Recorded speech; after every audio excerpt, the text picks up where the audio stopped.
नमस्कार, आई news 24x7 में आप सभी का स्वागत है। मैं हूं एंकर कौशिक यादव। नजर डालते हैं अब तक की खास खबरों पर। नमस्कार, मैं कोनिका दास। मैं मौजूद हूँ ग्राम सभा जफरपुरा में, जहां मेरे साथ प्रधान जी आनंद पटेल जी मौजूद है। मैं उनसे जानना चाहूंगी कि अभी तक इन्होंने 2 सालों में अपने ग्राम सभा के विकास कार्यों में क्या क्या अंजाम दिए हैं और आने वाले 3 सालों में क्या रूपरेखा तैयार किए ताकि इस ग्राम सभा का काया पलट हो सके। आपका हमारे चैनल में आनंद जी स्वागत है। आपने अभी तक 2 सालों में अपने ग्राम सभा के विकास कार्यों में क्या योगदान दिए? हमने जो कि विधवा पेंशन और विकलांग पेंशन और आवास और गांव के विकास के लिए सड़क और विद्यालय, उत्सव भवन और अम्बेडकर पार्क और जहाँ जहाँ विवादित जगहों पर था वहाँ पर हमने दौड़कर, भागकर, अधिकारियों के पास दौड़कर, वीडियो के जरिए जाकर सारी समस्याओं का समाधान कर हमने जो विकास किया, बहुत ही अच्छा विकास किया। मनरेगा के तहत आपने क्या काम करवाया? मनरेगा के तहत हमने सड़क बनवाया, गलियों का निर्माण कराया और पंचायत भवन बनवाया और सारी समस्याएं जो थोड़ी मोड़ी थी वहीं सब अभी कार्य हो पाया है और पूरी तरह। शिक्षा के क्षेत्र में आपने क्या काम करवाया? शिक्षा के क्षेत्र में हमने विद्यालयों में जाकर जो मिड डे मील चल रहा था, स्कूल समय से टीचर नहीं आ रहे थे, सारी समस्याओं का उनको हम जाकर बार बार देख रहे थे, सारी समस्याएं सदते हुए उनको ये बता रहे थे कि भाई बच्चों को ध्यान दीजिए, करिए। और कुछ विद्यालय पर लोग उपस्थित नहीं रहते हैं शिक्षा और ढंग से शिक्षा नहीं दे पाते हैं। स्वास्थ्य की बात करें तो स्वास्थ्य दृष्टि से हमारे उप मुख्यमंत्री ब्रिजेश पाठक जी स्वास्थ्य मंत्री भी है, तो स्वास्थ्य के लिए आप कितने अपने ग्राम सभा में जागरूक है? क्योंकि वो काफी जागरूक है और हमेशा जाते रहते हैं, अस्पतालों में निरीक्षण करते रहते हैं। तो आप अपने गांव के प्रधान हैं, मुखिया हैं, तो आप किस तरह स्तर पर ले जाते हैं स्वास्थ्य को?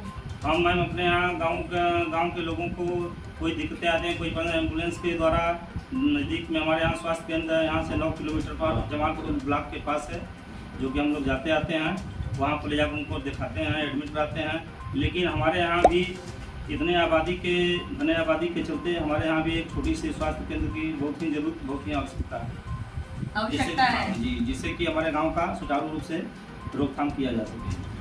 अच्छा, आपका क्या ड्रीम प्रोजेक्ट है? कोई सपना है आपकी ग्राम सभा के लिए जो आप करना चाहते हो पर बजट की वजह से नहीं कर पा रहे हैं और किसी प्रधान ने नहीं किया, पर आपका सपना है आपकी ग्राम सभा में वो काम हुआ, ऐसा कोई सपना है? जी मैम, ऐसा है कि हमारे गांव में हम सोच रहे हैं कि हमारे यहाँ भी अच्छी अच्छी व्यवस्थाएं हों, पढ़ने के लिए पुस्तकालय हो, बच्चों के लिए खेलने कूदने की जगह की व्यवस्था नहीं है।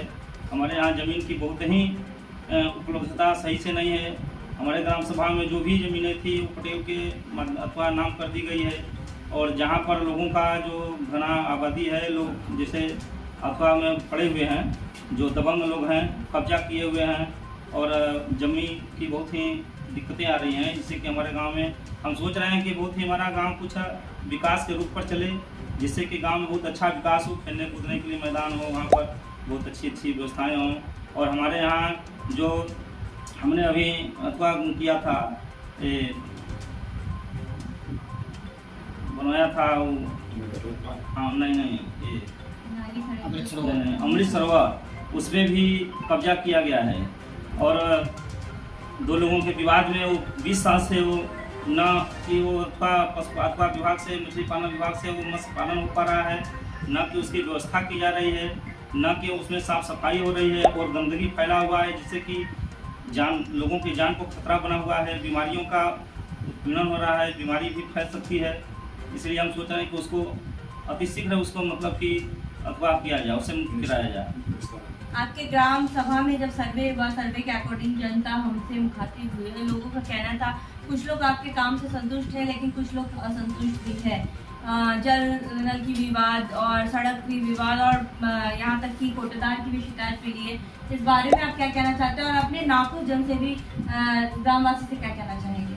हम यही कहना चाहते हैं ग्रामवासियों से कि हमारे ग्राम सभा में जो जनकल की व्यवस्था है उसमें सरकार द्वारा अभी मतलब कि अस्थायी पद पर कोई कर्मचारी नहीं रखे तैनात किए गए हैं और ग्राम सभा के द्वारा उनको छोड़ा कि न ग्राम सभा में कोई पैसा आ रहा है, न कोई बजट अभी तक आया। अभी खाता खुला हुआ है, अभी बजट नहीं आ पा रहा है। इसलिए हम लोगों ने जेई से मिलकर सेक्रेटरी के माध्यम से और अपने माध्यम से एक बैठक कर उसमें जनरल के हिसाब से घर पीछे हर घर पीछे 30 रुपये का प्रावधान रखा और उसमें सब जनता संतुष्ट हुई। लेकिन कुछ लोग जो हैं कि हमारे जो विपक्षी हैं वो मतलब पैसा देना नहीं चाहते हैं, सीधे कि हम लोग नहीं देंगे। इसलिए हम लोग भाई फिर भी उसको हम चलवा रहे हैं अपने माध्यम से और देख रेख कर रहे हैं। उससे उसी चीज को लेकर विवाद हुआ। कूड़दार की जो समस्याएं हैं, कूड़दार अपने मनमानी ढंग से कर रहा है, न कि प्रधान से वार्ता करता है, न प्रधान से आकर मिलता जुलता है। कूड़ेदार का नाम बताएं। संतोष कुमार। उसका सीधे कहना है कि प्रधान से हम कुछ नहीं समझते हैं, प्रधान माने जीरो है, प्रधान क्या कर सकता है, कुछ नहीं कर पाएगा। बहुत अच्छी गंदी गंदी बातें भी करता है, लेकिन हम लोग उससे फिर भी संतुष्ट रहते हैं कि भाई जनता का जो है उसका हक दो। अगर वो 10 यूनिट है तो 10 यूनिट दो, लेकिन फिर भी वो 7 यूनिट देकर हटा देता है। ऐसे वैसे सारी समस्याएं, जो लोग मरे हुए हैं उनका उसको जाकर वहाँ से कटवाता नहीं है, कटवाना चाहिए राशन। और जिसका जो नया है उसका भाई राशन डलवाना चाहिए, ताकि जनता को मिल सके। गरीब आदमी है, खाने पीने की उनकी समुचित व्यवस्था होनी चाहिए और उसमें हमें कोई आपत्ति नहीं है ना, उससे हमसे कोई लेना देना है। बस यही मैं सरकार से मदद क्या चाहते हैं आप? हम सरकार से ही मदद करना चाहते हैं कि दुरुस्त व्यवस्था किया जाए, जिससे कि चाहे कूड़दार हो, चाहे ग्राम प्रधान हो, चाहे कोई भी हो, गांव के नागरिक हो, चाहे कोई हो, जहाँ भी काम हो सही से काम हो। आंगनबाड़ी केंद्र है, आंगनबाड़ी भी जो सतुआ और सब बच्चों की जो भी व्यवस्था आती है सब बांट रही हैं और उसको सही से समय पर नहीं बांट पाती हैं। कुछ लोगों का रख लेती हैं, कुछ लोगों का बांटती हैं। और हमने जो कि उनके पर बहुत कसंजा कसा, तब वो लोग थोड़ा सा सुधर पाई हैं, नहीं तो उसके पहले वो लोग सीधे गायब कर देती थी। अगर कोई बेचारा बंगलोर चला गया है तो उसके घर में कोई तो व्यक्ति है, उसको दे दीजिए, गरीब आदमी है, अपने बच्चों को पहुंचवाएगा, कुछ भी करेगा। लेकिन नहीं, सीधे कहना है कि नहीं, वो नहीं है तो नहीं देंगे। और उसके बाद उसका कितना बचा, कितना शेष है, क्या हुआ, कोई मतलब नहीं। लेकिन कुछ दबाव देने से कुछ हल्का फुल्का सुधार आया है, बस नहीं।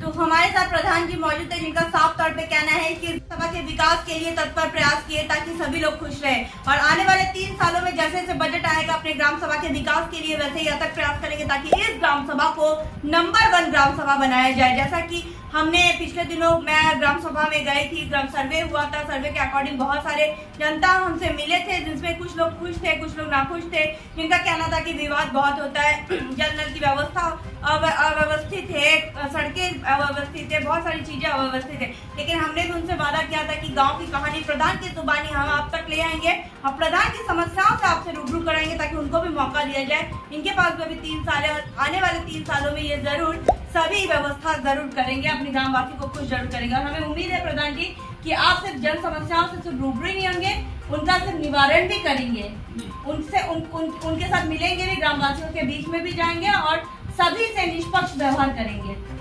वीडियो निर्णय शर्मा के साथ मैं कनिका दास, आई न्यूज़ उत्तर प्रदेश, लखनऊ। खबरों का सिलसिला यूं ही जारी रहेगा। आप बने रहिए आई न्यूज़ के साथ, हर खबर पर पहली नजर। आप हमारे चैनल को लाइक करें, सब्सक्राइब करें और शेयर करना ना भूलें।